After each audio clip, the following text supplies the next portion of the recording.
What's up, everybody? Welcome to Ball is Live, a weekly live stream part of the Ball is Left podcast on the Crossover Media Network. This week, we're going to call this episode Steven is Left because Steven has left the broadcast. He's not here with us today. He is in the grips of summer school finals and wrapping that up. So he's taking the time to focus on the academia side of his life, which is absolutely understandable, and we wish him all the best of luck there. But I am joined today by Garrett Chorpenning of Sports Illustrated. Garrett, thank you for joining me on this live stream. Absolutely, man. Thanks for having me on. Of course. So when I had talked to you initially about coming on here, I was like, we're going to do a recap of the NBA playoffs so far, what we've seen in all these different matchups.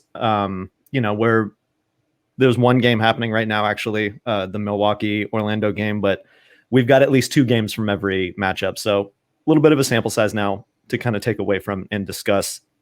But before we get to that, you and I talked about that, and I was like, are you comfortable coming on this, commie leftist show? I don't want you to be uncomfortable with any associations on some of the stuff that we've said on the previous episodes. And you were like, no, not at all. I love it. Actually, I was raised by a union representative. So, that's been a big discussion. So before we even jump into the NBA, kind of want to just really pique my interest.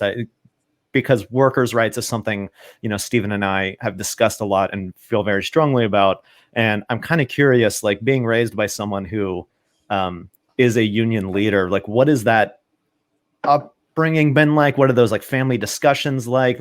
Talk me through that just a little bit before we get to the playoff breakdown. Yeah, I mean, I think I was involved with that stuff from an early age with him doing what he does. I was talking to you before this show, talked about how, as far back as when I was in fourth grade, we would go to Barack Obama was campaigning in Indiana. And so I got to meet him when I was in fourth grade. And so it's always just been, it's little things like that where I've got to meet the people he represents and go to these things that kind of show, what we feel like how things should be right in this country. Right. But no, it's cool to grow up and have discussions like that and kind of see that perspective of things, especially growing up where I grew up, because I lived in a pretty, more expensive area, like a nice suburb of Indianapolis. And so to see that not everyone is like that and how this kind of stuff can help people to live a better life and that kind of thing and be more in control of themselves. It's very interesting, very great experience. Right. So what I'm hearing is your dad is Jimmy Hoffa. Is that right? Is that correct? Yep. Okay. So we have found him. We have actually found Jimmy Hoffa.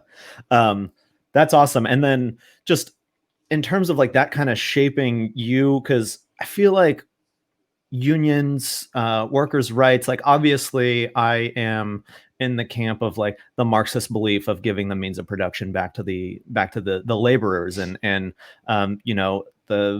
the Bolshevik idea of the proletariat and the working class kind of starting the revolution. Has that ever been a discussion in your family, or is that something that you've kind of explored on your own, just having that early exposure to the idea of unions and workers' rights?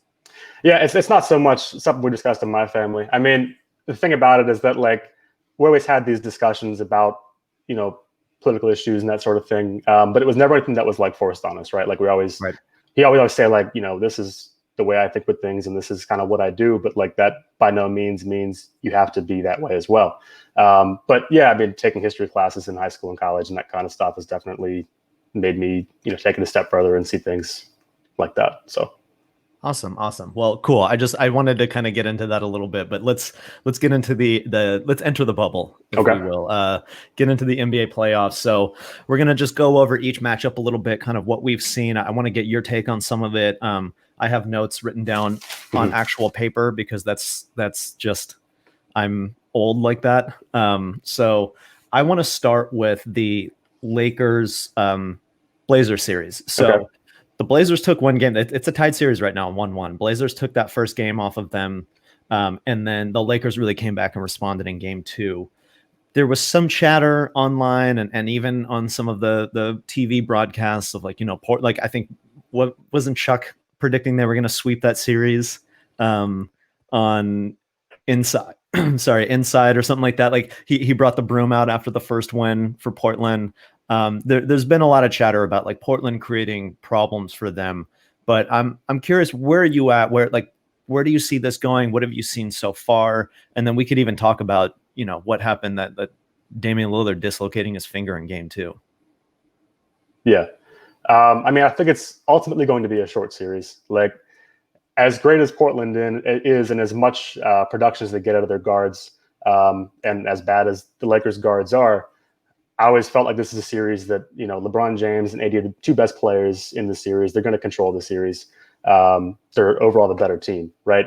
But I do think Portland has the chance to give them some trouble on the defensive end, just because Portland's such a good offensive team. You can't ever contain or control Damian Lillard. He does his own thing. He makes his own shots. He has unlimited range. So no, and obviously it's not going to be a sweep. It's not a sweep anymore because, it's already been a split series at this point. I probably would have to go with Lakers in 5 or 6 in this one. But I do think it's been a really fun series so far. And I think that if we get more from CJ and Dame and Nurkic like we saw in game 1, this could be a more competitive series in the stretch than I thought maybe it would be at first. Yeah, I mean, that second game, Lakers really came back and was like the team that we kind of expected the Lakers to be, right? Like that there were some issues in the bubble on their offense, and even really from the All-Star break, we saw the offense kind of take a dive. But it's really those minutes with AD at the 5 where they just destroy teams, and I'm not understanding why that isn't just a full-time thing. Like JaVale McGee should not be the starting 5. Right. Especially in the playoffs. Like I get keeping them fresh, saving some legs for the playoffs, but here we are. And I really think that AD needs to be playing the 5 for them to be most effective. And then Portland, like I'm with you. I do think it's going to be Lakers in 5. I think they're going to take the series from here on out. I just, Dame's going to play. They already said that he's going to play. He dislocated that finger, which the frustration worried me. Like when he threw that towel, I was like, oh, he broke his hand. Like this is going to be something bad. It was that like Chris Paul when he punched the seat in the playoffs with the Clippers on, where I was like, oh, he's not coming back. But exactly, it was just a dislocation. Zach Collins is out for the season. He had surgery on his ankle. And then in game 2, like the fact that the Lakers were able to be that dominant and only take 10 free throws as a team says a lot. Like they only got to the line 10 times in that game, which one is because Portland's defense is so bad that they're not making any contact on that side of the ball at all. But for them to do that, and then they just move the ball a lot more, right? And like we saw the opposite from Portland. Like it was 26 assists from the Lakers, 14 from Portland in game 2. So just the ball movement alone, I think, got Lakers the looks that they wanted. KCP kind of broke his cold spell in that game. And then Portland went absolutely cold. They were 8 of 29 in that game from deep. And I think in the series now they're shooting under 30% as a team, which is, if they're going to have any chance at making more noise in this series, they're going to have to change that. They're going to have those shots are going to have to start falling, because that's what their game is kind of predicated on. And if they're not doing that, they're obviously not going to be saving the game on the other side of the court. So you have to be a hot shooting team in order to take out this Lakers team, which even if they go back to average, I still think the Lakers just have too much talent to lose this series. Maybe they give up one more, but with all the injuries, I just don't see it happening. Yeah. I think one of the biggest things for me, like we saw how great Portland can shoot in the seeding games, right? Like we saw Gary Trent like burn the Clippers. We saw him. He was amazing. He was shooting like above 60% from 3. And I can't remember what his number is in game 2, but I want to say he maybe made like 2 or 3 3-point attempts. I don't know. I just thought it was not a lot, right? So yeah, I think one of the big things is it just needs to be less ISO ball from Portland, like you said. A lot more ball movement, work to find those open shots, more movement just off the ball in general. It's something that needs to change. All right. So anything else you want to touch on in that series? Not that I can think of. Okay. So I want to go to Bucks Magic next. Yeah. So the Magic took that first game, which I think shocked a lot of people. But then the Bucks came back, answered the next one, and I think that I got to look it up. I'm not sure what the score is currently because those two teams are playing right now. But where do you see this series going? What was your takeaway in those first couple games? And just for the record, it is Bucks 55, Orlando Magic 34. Oof. Yeah, Oof. about 4.5 minutes left in the second quarter. I mean, great on the Magic for winning game one. I thought that was very impressive to take arguably the best team in the NBA and show them up in game one. But the way I see it, I feel like this is a repeat of their series with the Raptors last season, where they take game one of the series. It looked like the better team for that first game. And then, the better team responds and just blows through the rest of the games in the series. Right. I like Orlando. I love seeing Markelle Fultz succeed. I think Terrence Ross and Nikola Vucevic, they're all very likable players. But ultimately, I think this is a 5-game series, even with Chris Middleton's struggles, which I think we can get into a little bit and talk about that, kind of how it relates to Paul George. I think these are two guys that are some of the more elite second options in the NBA. Yeah. And they've struggled so far, but ultimately, it's nothing I would really worry about. I mean, it's the first series, you're a couple games into the series. We know they can turn it on. PG was crazy hot in the seeding games. I think Chris Middleton played well as well.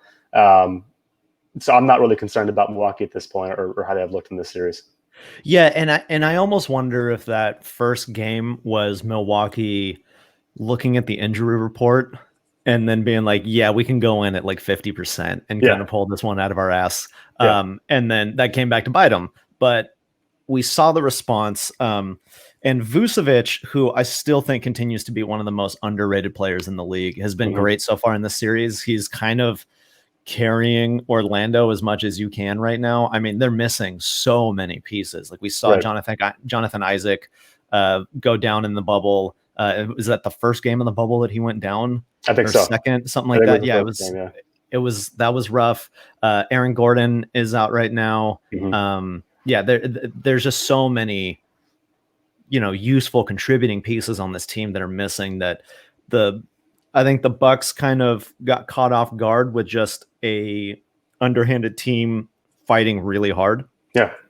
And Milwaukee's kind of put some things together that I really want to I meant like Brook Lopez's shooting hasn't been that great this year, right? He's known at Splash Mountain. He's known to be this kind of threat from deep as your 5, but his shooting really hasn't been that good so far. But I think it was like game 2 or something like that. He was 4 of 8 from 3. So he was, he's starting to get that stroke back. He's getting the confidence back on that end. And then Pat Connaughton was really surprising off the bench. He was great. He went 5 of 8 in game 2 from deep. And that was all of his shots. He didn't take a single shot inside the arc. He was hot from 3 and he just rode that wave. And it was great. And on the Orlando side, like Vucevic, as much as I do think that he is an underrated player, he can't be your best player. No. In a playoff series. There's just no way you're going to survive a playoff series with that as your best player.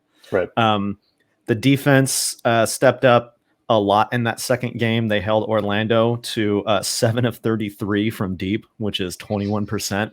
The length on that team is such a problem. And that's why the Bucks scare me, right? Like if I'm facing the Bucks, they terrify me because that length and just their versatility and it's not just length, it's like athletic length, right? It's not your slow big guys, which they do have some of those, but like George Hill is like such a secret weapon off the bench for that team. And depending on what Bledsoe looks like, George Hill might have to start. Like George Hill might have to replace Eric Bledsoe in some matchups, which are just super interesting to me.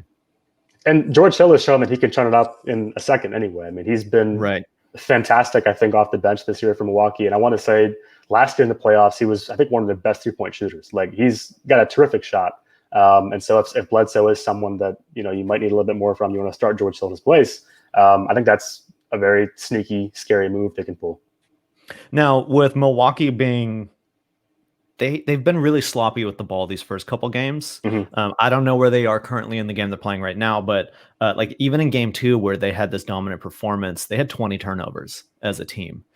Is that something that would worry you going forward? Maybe not so much in this series, unless, Aaron Gordon starts to come back and some of these longer guys kind of come back for Orlando. Is that something you're concerned with, or do you think it's just kind of shaking off some of these nerves a little bit? I think that's part of it. I think if it would continue, it'd be more of a worry for me. Part of it, I think, is just execution, right? You Right. might not just be going as hard against lesser team, which I understand. The Clippers, I think we've seen them doing that a little bit as well. But I think if you're playing in the second round against a team like Miami, if it is Miami in the second round, they're playing against, could be them or Indiana. At that point, I'd be more concerned about it if you're not picking things up and you're not being as sharp on that end of the floor as you want to be, especially when you're a team that has title aspirations and you're one of the favorites. I mean, if you're playing sloppily in the first round and that picks up into the second and maybe the conference finals as well, then I would start to worry about their title chances if I was a Milwaukee fan.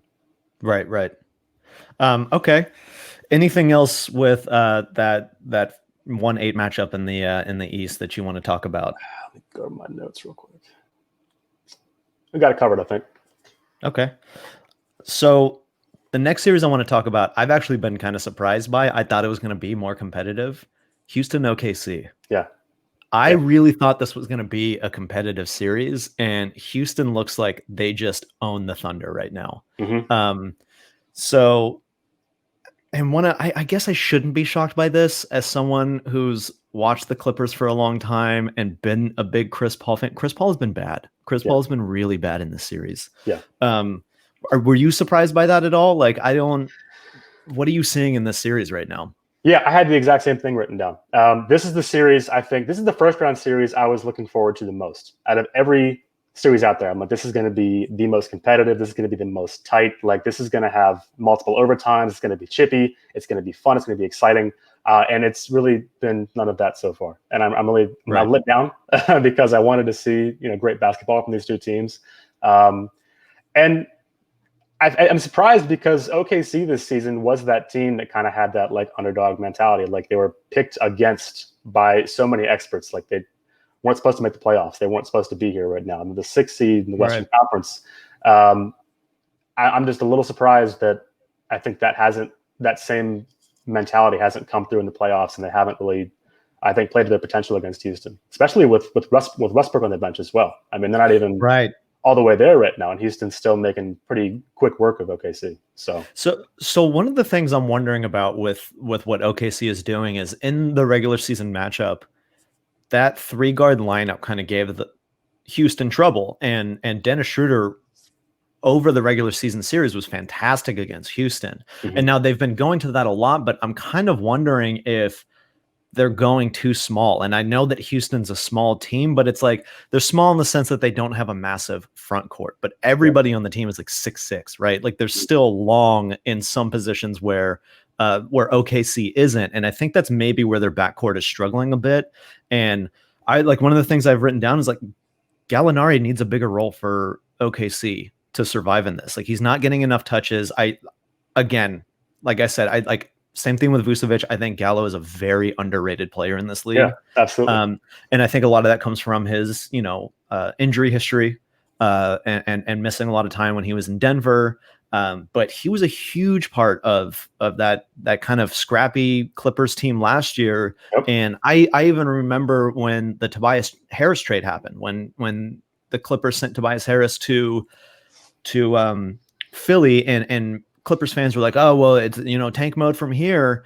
And I remember thinking, like, Gallo does everything Tobias Harris does. Exactly. Like, he's just as good as Tobias Harris, if not more efficient. Yeah, if not more efficient. So, like, I don't understand why getting rid of Tobias Harris is your tank mode, but I think it comes down to people not really respecting what Gallinari is capable of doing. And I kind of feel like he needs to have a bigger role in order for OKC to keep up with what Houston's doing. And what's crazy is Houston isn't even shooting that ball that well from 3. Right. Like, the 3-point shooting in Houston hasn't been that good in this series. And then the other thing for OKC that I have written down is Steven Adams needs more touches. Like, we're talking about, this team is small in the front court. In the last game, he only had 4 attempts at the rim, and he made all 4 of them. Mm-hmm. So he's obviously able to kind of do what he wants in that area. Why are they not feeding the ball down to him more often down there? No. I know PJ Tucker can be a pest and that he's a great defender, but Steven Adams is a fucking ox. Like, there's no reason that dude can't just put his arms up and be above everybody else on the floor. Yeah. So he definitely needs more touches there. And then, I mean, if we want to talk about surprises, Jeff Green has been fantastic for Houston this series. What's he looking like right now? What's he averaging? He's shooting over 50% from the floor right now. I don't know what his actual averages are, but he's been insanely efficient. And OKC's kind of been, and I am guilty of saying this. I was like, I think when you're playing Houston, you got to just, especially with Russ out, you have to trap Harden. Even with Russ's in, you kind of collapse on him a little bit so that he doesn't get those layups and dunks that he likes, and you leave somebody like Jeff Green open, and you live with those shots. If he's shooting like this, I don't think you can live with those shots anymore. Like Jeff Green's like been an actual threat for Houston. Right. So I mean, Jeff Green has kind of fooled every team into thinking he's the missing piece. Yeah. Maybe he was the missing piece for Houston, which is crazy. Yeah, and that's what I was going to say, man. Like, Jeff Green's been that guy for so many teams over the course of his career. He was that guy for the Clippers for a while. I think Doc gave up a first-round pick to grab him. He did, yeah. He went to Memphis or whatever it was after that. But it's great to see. I mean, everyone always talks about how great a guy Jeff Green is, and we see him flash his potential all the time. Right. So for him to be doing this consistently in a playoff series now, I think is fantastic for him. And I just pulled it up. In this series so far, he's averaging 18.5 points and 6.5 rebounds. He's shooting 61% from the floor and 46 from three. Unbelievable. So, I mean, that's a hell of a backup option you have right there. Yeah, that's off the bench too. Like I would take that as a starter. If the starter's doing that, I'm like, that guy's killing people, but he's doing that off the bench. So he's been great. Daniel House is a player that I really enjoy watching play. So I mean, do you think that it's time to start taking Houston seriously as a contender? I think so. And I was hesitant on that all season long, just because we talk about James Harden's struggles in the playoffs and that kind of thing. And because the West was so top heavy this season with the Lakers and the Clippers, I just really didn't even consider Houston being in that same group. Right. Yeah. But I think what they've shown in this first round series against OKC so far has been really impressive. I think if they can keep this up and push the Lakers a little bit, that series can go to 7 games. That series can go either way.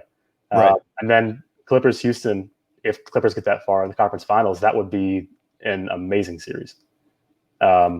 Yeah. I think Houston could do it. Yeah, I do think that it is time to, and like I'm with you, man. Like all season I was like, nah, Houston's like, it's a gimmick for the regular season. Mm-hmm. I don't see it working. I was in that camp, but they proved me wrong. They've been fantastic. Like they really look like a threat. And I've always said that team lives and dies by their 3-point shooting, but we're seeing in this series they're not shooting that well from 3 and they're still making it happen. So if they can keep that up, that is a scary combination. And that, I think that is a team that, the NBA as a whole is going to have to start taking seriously as a contender this year. Definitely. Any other thoughts on that series before we move on? I just love Shea. I really do. Yeah. I mean, the jump he's taken this season. I'm just happy to see him succeeding. I love Shea. Yeah, I know Clipper Nation was sad to see him go. And I just kind of got done farting all over Chris Paul in this series, but I couldn't think of a better mentor for Shea. Just because Pat to Chris Paul, man. What's that? To go from Pat Bev last year to Chris Paul right. this year, I mean, that's incredible. Yeah. And Lou, you got to talk about Lou last year too. But yeah, go ahead. CP, I mean, as bad as he is, right now and his track record with the playoffs and all of that, I think when his career is done, he's going to be in the top 5 conversation of point guards all time. His ability to pass, his ability to read the game. I mean, yeah, he's a dick, right? When he's on the floor and he'll snitch on players not tucking in their jerseys and doing all kinds of stuff that drives fans crazy. But his basketball IQ is crazy. His passing is unbelievable. He's a great shooter, which is something that we haven't really talked about much in terms of Chris Paul's career because of everything else that he's so good at. But yeah, like I just think that you're right. Going like for Shea going from Pat to Chris Paul is like, I couldn't think of a better foundation to build on. How big is Shea? He's like 6'7". Yeah. Point guard. Like wingspan. I mean, he's got all the tools. He's got the mentors. He's going to be a star. Oh, He already is. absolutely. Absolutely. All right. So you touched on one of these teams already, and I'm interested in your perspective because you are in Indiana. Mhm. Indiana, Miami. Miami leads the series 2-0. Yeah. And like pretty handily leads the series 2-0. What are you seeing in the series here? Well, I thought OKC and Houston would be the most entertaining first round series. I was way off. This has been the most entertaining first round series. Um, Jimmy Butler, like made it for the playoffs, right? He's been incredible. Um, Indiana, I don't know. I mean, I feel like everyone out here kind of overhypes the Pacers, and I kind of am with it. Um, Oladipo and this series, I mean, I know he's still kind of getting his grips back and that kind of stuff, but I haven't been super impressed with what he's done. Malcolm Brogdon, I thought, has played pretty well. I think they're also really missing Sabonis right now. He was a big factor Absolutely. in the regular season, and I think you're kind of seeing that front court is a little bit thinner than we maybe expected without him there. But Miami's intensity, Jimmy Butler's intensity, the way they've played in the clutch in this series, I've been really, really impressed with what Miami's done. And I think they, like I mentioned earlier, could be a team that probably doesn't win a series against Milwaukee, but punishes them for their mistakes and plays very intense games down to the wire. It doesn't matter what the score is into the game. Miami's going to be playing them as hard as they can. Yeah.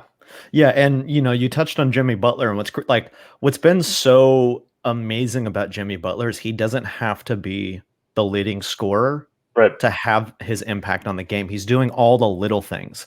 And I think one of the most interesting things to me about him in this series is we saw him this season with Miami not really shooting much from deep, which Yeah. is something we've known Jimmy Butler is capable of doing, is good at. I mean, he became that guy for Philly in the playoffs last year, and we'll get to that a little bit later in that matchup. But he started shooting threes again in this series, and he's doing it efficiently. He's Right. shooting really well, and he's only attempting, I think, like 2.5, 3 a game right now, in the first two games. But just doing that and showing that he's efficient it's keeping Indiana's perimeter defense honest, right? Yeah. Because I think at first they were like, well, he's not really shooting from there, we don't have to worry about too much. But now they have to really press when he's on that line because he's shown what he's capable of doing there. And then when we're talking about guys that are scoring for Miami, dude, Duncan Robinson has been so good. So good. Game 2, he was 7 of 8 from 3. Yeah. 7 of 8, Garrett. He missed 1 3-pointer in 8 attempts. That's crazy. He's incredible.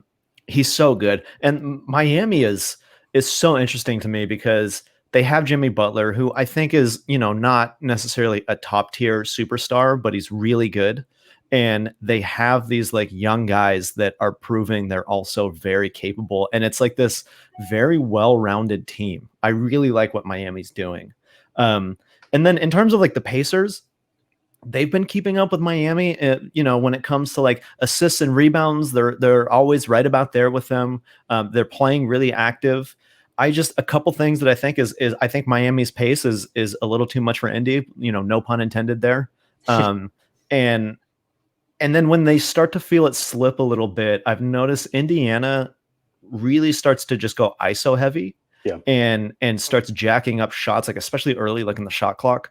And I'm wondering if that's them being like, this team is so fast, we have to kind of keep up with that pace. But I feel like Indiana needs to trust their system and play their style of basketball and not get kind of pulled into Miami being like, yeah, run with us, because nobody can run with Miami. If you're trying to just like keep up and play fast, Miami's training that they have as a team is the most brutal in the NBA. Like there are multiple stories about how intense their training program is, and like literally do like body fat checks on their players. And it's really gnarly. So you're not going to beat them at that game.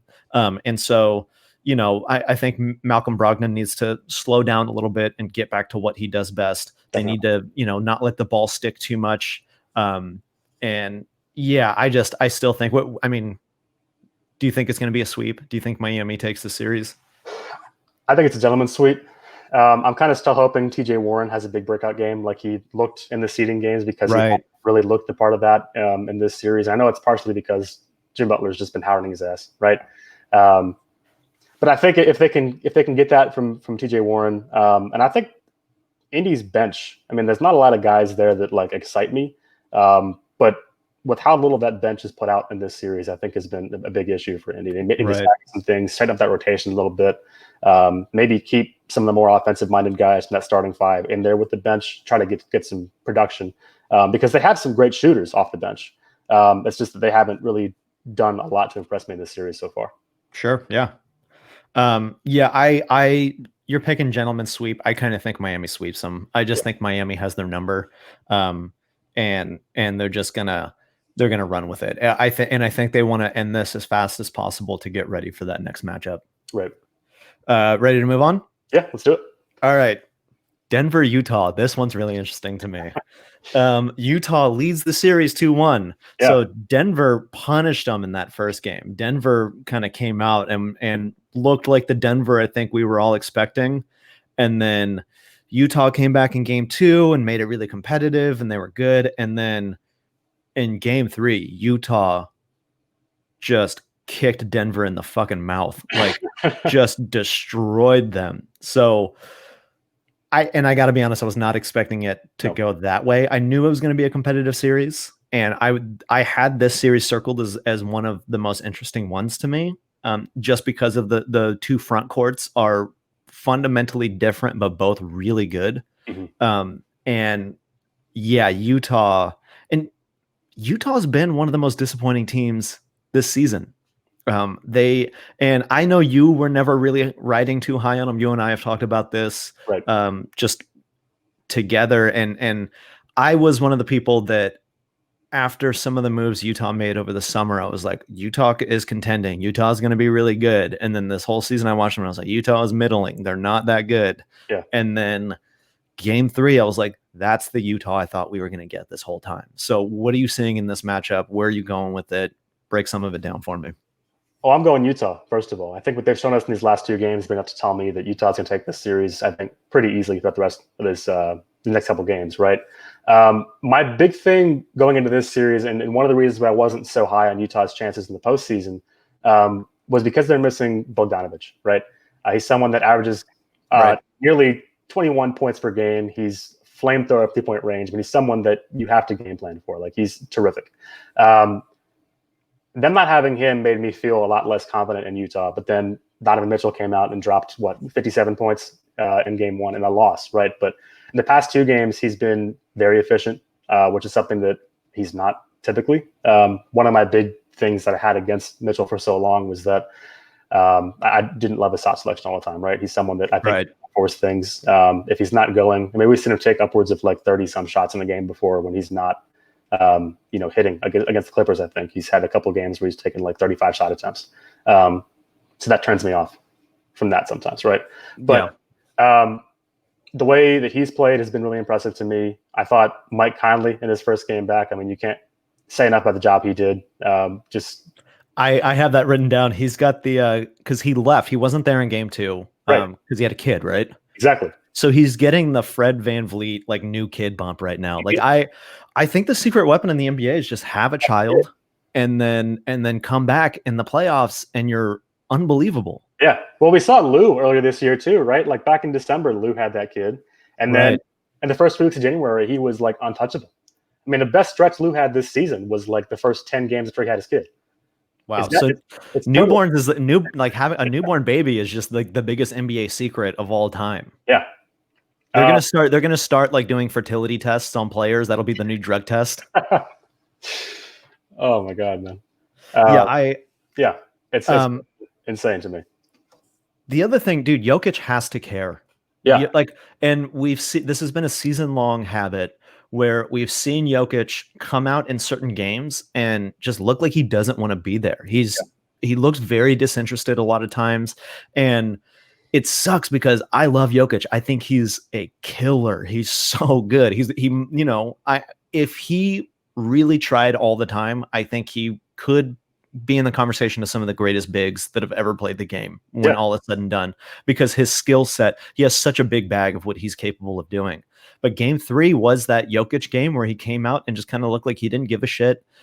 Even when like they went down big, like he just it didn't look like he had any fight or had any interest in wanting to get back into it. Like that, there was a shot, I think, in the third quarter of the bench, and they all just looked like somebody had ripped their hearts out. And it wasn't like it, and it didn't look like it was like, oh, this is a bad game. It looked like they were like, this is the series. Yeah. Like that was the devastation on those players' faces.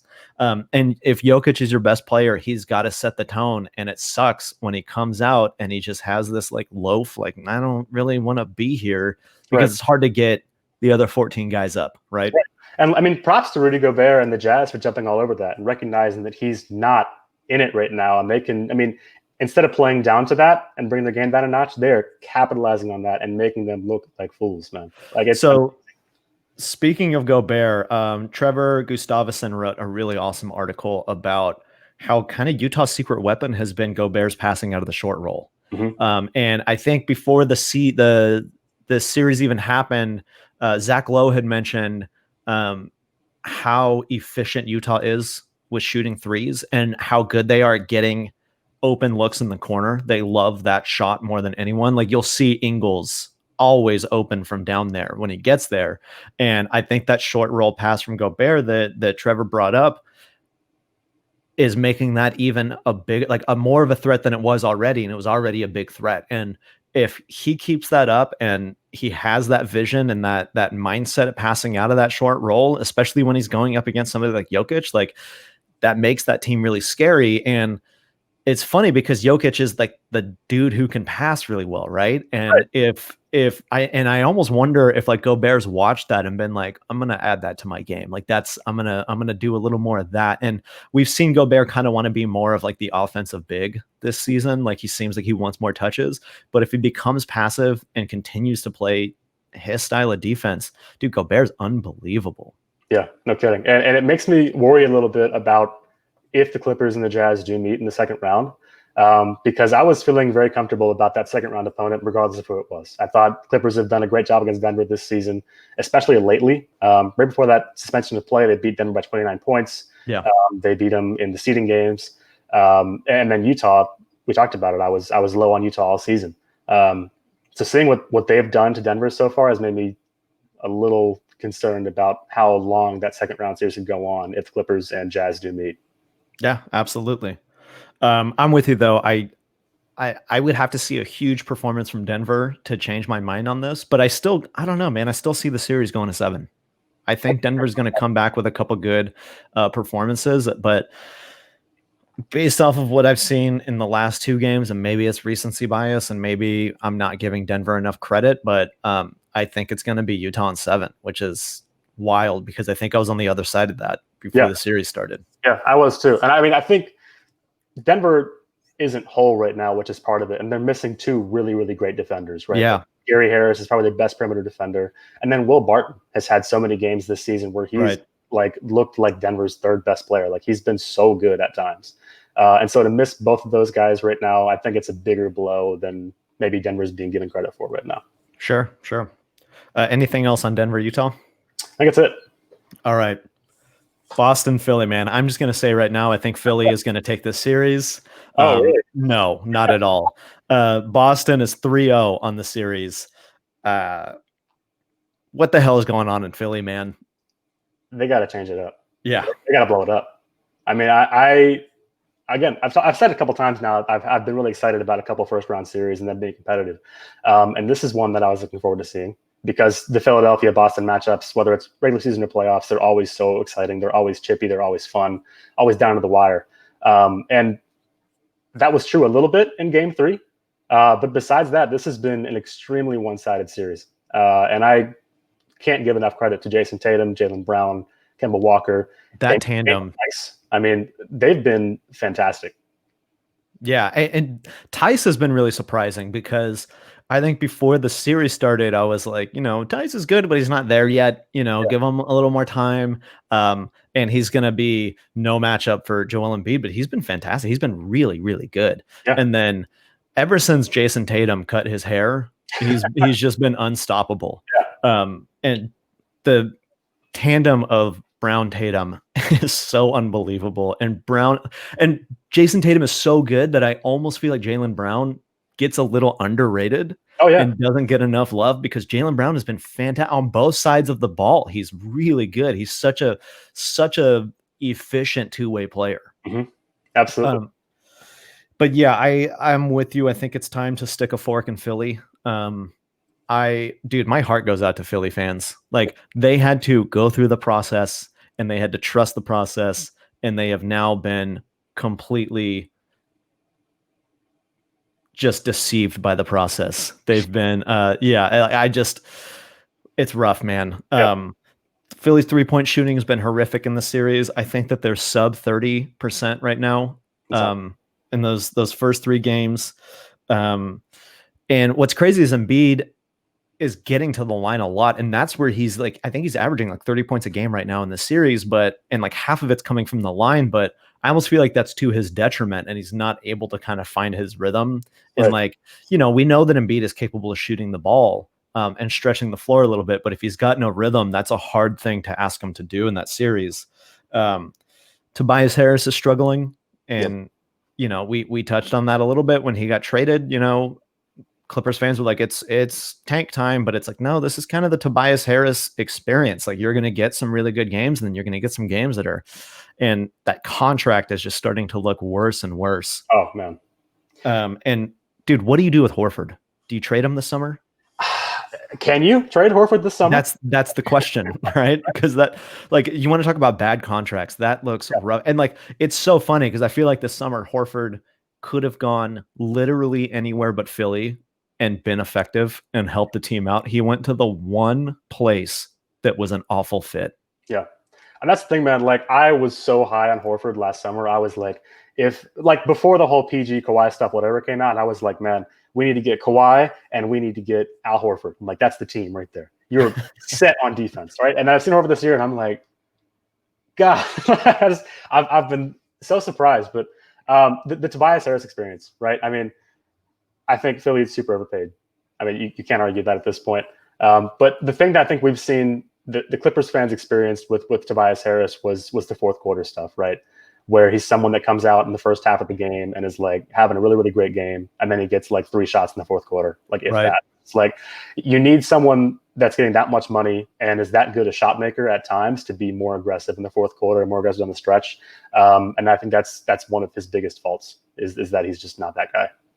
Well, and like, I think one of the big criticisms about Philly is they don't have that guy that is just like, all right, fuck it, I'm taking this over. Like, even what's that? They don't have Jimmy Butler. Exactly. Like, because even Ben Simmons is like a bit passive and like is capable of being the dude. I think he's talented enough to be the guy, but doesn't want to be the guy. Right. And I think that was an issue for them last year in the playoffs. And that's when Jimmy Butler was just like, you know what? Fuck it. I'll be the dude, and took over and made them competitive in the playoffs. Exactly. And they're missing that right now. And like, I don't know if Joel Embiid has it or not. What do you see Philly doing this summer? Like, you're right. Like, some of those contracts are somewhat untradeable. I think the obvious thing is that a lot of it's going to fall on Brett Brown, and they're going to try to get somebody else. Like, do you think it stops at Brett Brown and they hope that another coach can kind of figure out the algorithm here? Or do you think it's they get rid of Brett Brown and then start to move some pieces? Well, I was going to ask you the same question about what they need to do this summer, because I think, or whatever they're going to do off season, I don't know what that's going to be. Right. Summer. But I think a lot needs to change, right? I think it's more than Brett Brown. I think it's like you mentioned, where you have a lot of guys that are passive and no one wants to be the guy. And you can't have, 2 star players that are this passive, right? Yeah. But that's the question then too, is where those guys go, because you probably can't trade Al Horford. Mm-hmm. Ben Simmons' health probably would scare some teams away. Joel Embiid, I think, might be the guy you have to move.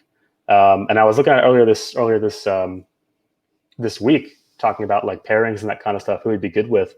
And I saw a video someone retweeted that was kind of highlight tapes of like Jimmy and Joel Embiid last year, and how well those guys worked together, and how just how much happier Joel seemed to be playing when he was on the floor with Embiid, or Butler, whatever I was saying. So Jimmy and Embiid pairing in Miami could be fun. I don't know. Miami has to give up Bam to make that happen, though. And do you think they're willing to do that? No, and that's the thing. And I don't think they should, because I'm so high on Bam Adebayo. I grabbed him in our fantasy league during last season and had him right before he had like his big breakout performance beginning of this year. And I was like, man, Bam Adebayo is the guy. Like, he's going to be so good so soon. And he's proved it this year. Right. Yeah. So that's tough. That's tough. I mean, it's tough, but I think it's going to be remove Brett Brown and make a few moves. I just don't know what that's going to be and how easy it's going to be. They're going to have to offload a lot of stuff and probably take not so much back. You know what I mean? Right. And I'm with you. I think Embiid is the piece that you move to kind of, do like I don't know what you would call it, like a soft restart. Yeah. But personally, I feel like Ben Simmons is the one that they move. Mm-hmm. I don't think that that's the right move, but I think that's going to be their move. Okay. I've heard some rumblings of Portland wanting to get Ben Simmons, which would be an interesting. I mean, he would have the shooting that he needs around him. That's true. But and we've seen Nurkic start to take those threes and become somewhat of a threat in that setting. So if you add that, maybe that's something he kind of has to ramp up a little more to make it work. I don't know. I love Ben Simmons. I think defensively, he brings something to any team that makes them a major threat. And I think the shooting will come. It's just not coming as fast as everybody wants. But if he's as efficient as he is inside and driving, and then even just his ability to drive and kick is unbelievable. I think that, he's my centerpiece on a team, personally, if I'm choosing between those two. Yeah.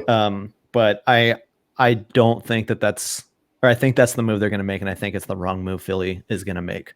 My only other note that I have here in this series with Boston is Marcus Smart is a little too confident from deep. Yeah. I think he's jacking up like 5 to 7 threes a game, which okay in this round, but man, if you're doing that in the next couple rounds, that'll come back and bite you in the ass real fast, especially if you're playing against like Toronto. Right. That's you don't want him doing that. Right. You want him. Go ahead. Yeah. You want him sticking to what he does best, which is defending and being aggressive inside when he can. But yeah, like Marcus Smart, you're not that good of a shot maker. Stop jacking him from 3 if you want your team to get deeper. Yeah, that's what I was going to say. Is that, I mean, when he sticks to what he does best, which is defend the perimeter and attack the rim like that, he's incredible, right? I mean, you could argue he's one of the best perimeter defenders in the NBA. He's right up there. He probably should be a first, second team guy this year. And every year, honestly, like, he's terrific. But when you have better shot makers in the team, you can't have Marcus Smart taking that many threes a game. And right. Maybe, like you said, in the first round against Philly, this team you can do it against, but against Toronto, against teams that are going to punish you for that, it just can't happen.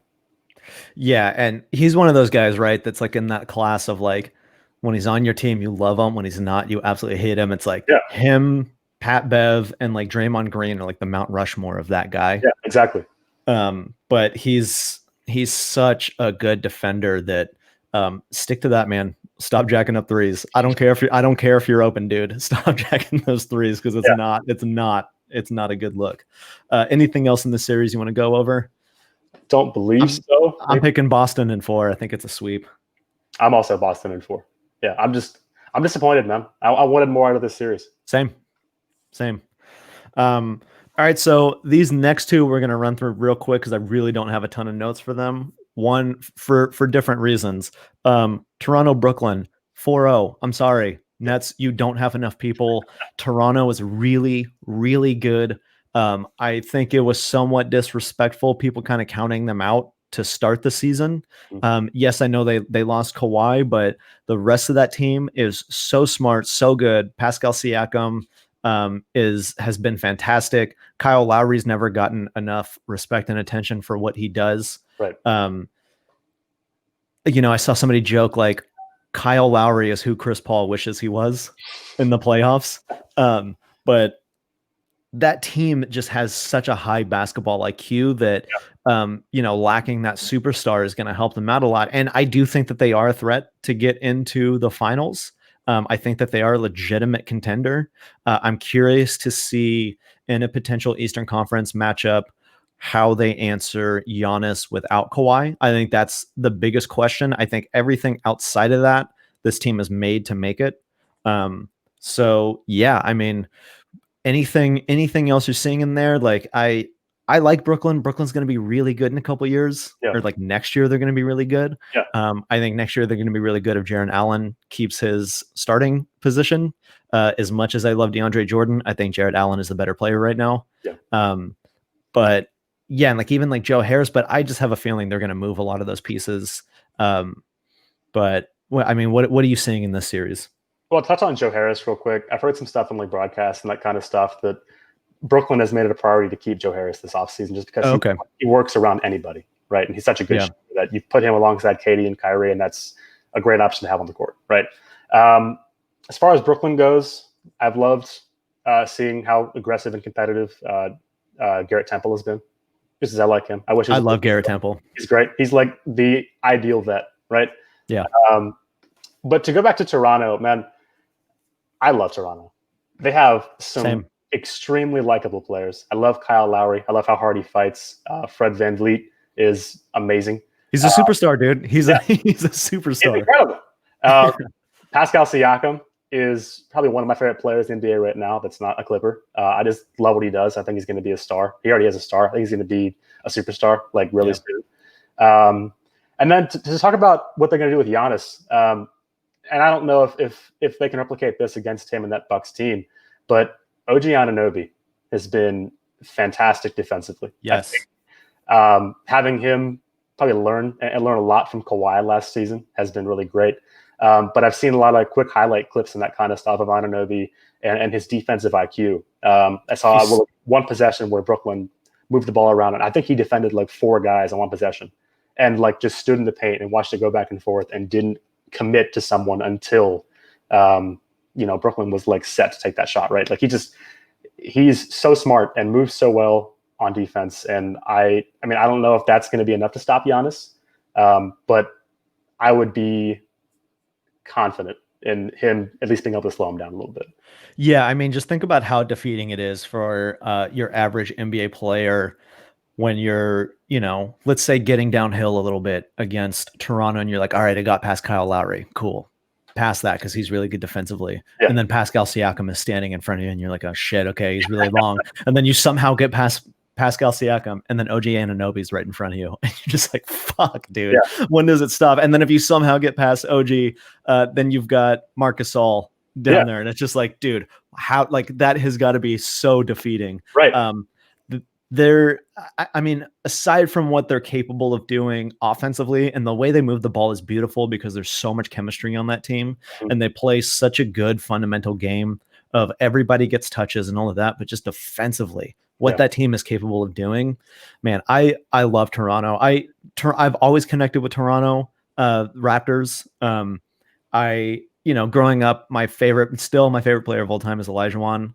He ended his career as a Raptor. Yeah. I loved Damian Stoudemire. I loved Mighty Mouse growing up. But Toronto sports fans I've always connected with because they're so defeated. Yep. And it is not an optimistic fan base. And growing up, I grew up a Clippers fan. I understand what it's like to love a team and have them disappoint you all the time. Mm-hmm. So I even when they're good, I connect with the just like defeated, like it's not going to work out kind of attitude. Yeah. I love it. I'm not an optimistic person. So when I find another pessimist, I'm like, you and me, we're connected. I enjoy this. Well, man, how cool would it be with that history to see a Clippers Raptors NBA Finals this year? It would be amazing. That's the matchup I really want to see. And it'd be a hell of a matchup. Yeah. I think the Clippers swept the series this season, but both of those games were incredible. Yeah. They play each other really, really well. Anything else on the series you want to touch on?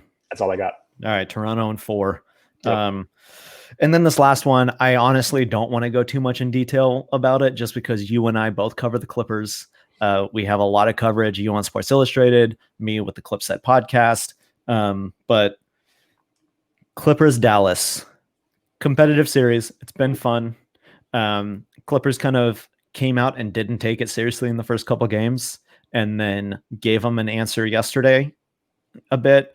The Luka thing is worrisome. I think Carlisle even said today with Sunday's game being an early one that it's even less likely that Luka plays in game 4. But man, I mean, I'm still picking the Clippers to take the series. I think they do it in 5 or 6 still, but Luka Doncic is the future of this sport. He is so good. Yeah. It's it's like a privilege watching him play every night. I just everything that is, and there's always there. Everybody wants to make some kind of comparison, like, oh, he's like Harden, or if you're Ben Simmons, he's Larry Bird just because of his skin tone. Yeah. But like he has so much LeBron in his game. Like he's this amalgam of everybody that he's going to be the guy people are comparing players to in 10 years. Yeah. His size, he's a 6'7" point guard, basically. Like but plays like a forward when he wants to. His ability to read the floor, to adjust in like game time, like he's got one of the craziest basketball minds in the game right now. Yeah. And if you're not watching Luka Doncic and just having your mind blown all the time and realizing that you're watching what might end up being one of the greatest players to touch a basketball, I mean, you need to open your eyes and appreciate what you're watching here. Yeah. I think the biggest thing for me with Luka so far, for people that maybe didn't know what he's capable of, the fact that the Clippers have rotated Patrick Beverley and Paul George and Kawhi Leonard and Marcus Morris onto him in this series.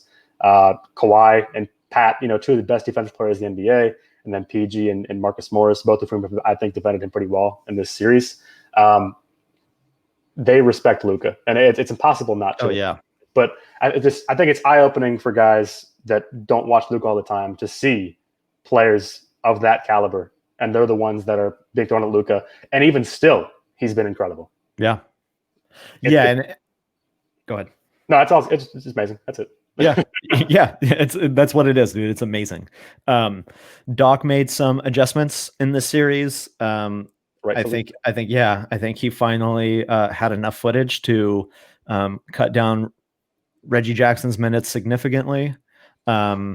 He moved Landry Shamet into the starting lineup, and Shamet has been bad, but he was fantastic in game 3. He was really good in game 3, made some big shots. He dunked on who did he dunk on? Oh, Boban. He dunked on Boban. Landry Shamet dunked on Lurch. That was wild. They made a lot of really big adjustments, and you know what? Dallas still kept it competitive. Yeah. Dallas still made some runs there, especially in the 4th. They started to kind of chip away at it, and I think that made the Clippers like take them a little more seriously again. Yeah. But it sounds like Doc Rivers also had a conversation with Zubats and Trez before the game, and basically was like, "Hey, like I'm matching Zoo's minutes with Boban," and I think that was more him like in a way telling Trez like, "Hey, you're going to have a limited role in the series because they've punished you, and you still have some conditioning to do." But it didn't seem like there was any hard feelings. The team really seemed like they were clicking. It looked good. I still think Dallas, especially if Luka is going to come back at some point, I think they take one more game. Just from what I've seen so far, they've been better down the stretch than they have in the regular season. Yeah. So I think we'll get a big KP game out of them. I'm going to say Clippers in 6 on this one. Where are you at? Based on what I saw last night and the adjustments that were made and that kind of stuff, I've gone from being not so confident in Doc's coaching and the rotations and that kind of stuff series to being extremely confident. I mean, there were still some issues that I would fix. I would remove Reggie from the rotation completely, just because at this point, what does he offer that someone else can't? Right. Right. I mean, what he's doing in this series right now that's positive is catch and shoot, 3-point shooting. And the Clippers have a lot of guys that can do that. On defense, Reggie's been atrocious. When he has the ball in his hands and tries to make plays, that's been a disaster as well. So I would probably just bump him out. But the thing with Zoo and Trez, I think, was the biggest adjustment made in game 3. Agreed. We've been saying for a while that Zoo needs to play more. I think because I think Doc had confidence in doing it because Zoo has played so well against Dallas so far this season. He had that breakout game, one of the best games of his career, the best game of his career against Dallas in the seeding games. So I was glad to see him play a 30-minute game and have it not be because Montrez is in foul trouble or something like that, just because he was a better matchup and Doc recognized that and played him the minutes he deserved to play. Right. Landry Shamet, like we've said, he's someone that we think runs better with the starters. That definitely was the case last night. The biggest thing is that he doesn't take away shots from PG and Kawhi. Like Doc said after last night's game, he lets the game come to him. And so when he was getting those wide open looks, it wasn't because it wasn't off the dribble, right? It was just catch and shoot, or if it was off the dribble, he was driving at the rim and being aggressive, which is when he's at his best. So I thought the adjustments the Clippers made last night's game make me feel a lot more confident about the outcome of this series. And I think if they can match that intensity and urgency that they played with last night for a majority of the game and get a better overall performance from PG, I think Clippers in 5. Okay. All right. Anything else you want to touch on in this series? Don't think so. All right. Well, Garrett, man, thank you so much for joining me on this Ball is Live stream, Ball is Left episode. You have anything you want to plug before we close out here? Where can everybody find you? Yeah, you can follow me on Twitter at GA Chorpenning. That's GACHORPENNING. And then, like Brian said, I cover the Clippers for Sports Illustrated. That website is allclippers.com. Awesome. Well, thank you everybody for joining us. Steven will be back for the next stream that we do. We're going to be doing these weekly. Our normal show releases every Wednesday, and we cover all kinds of topics from basketball. We have a really awesome episode coming up this week. I don't want to give away too much, but we interviewed one of our very good friends and covered some really awesome stuff that is outside the spectrum of what Steven and I know. So really interesting conversation coming with that. Thank you guys so much for joining us. Ball is Live, the Ball is Left stream, part of the Crossover Media Network. And we will catch everyone next week. Thank you so much. Garrett, you have a good week, man. You too, man. Thanks.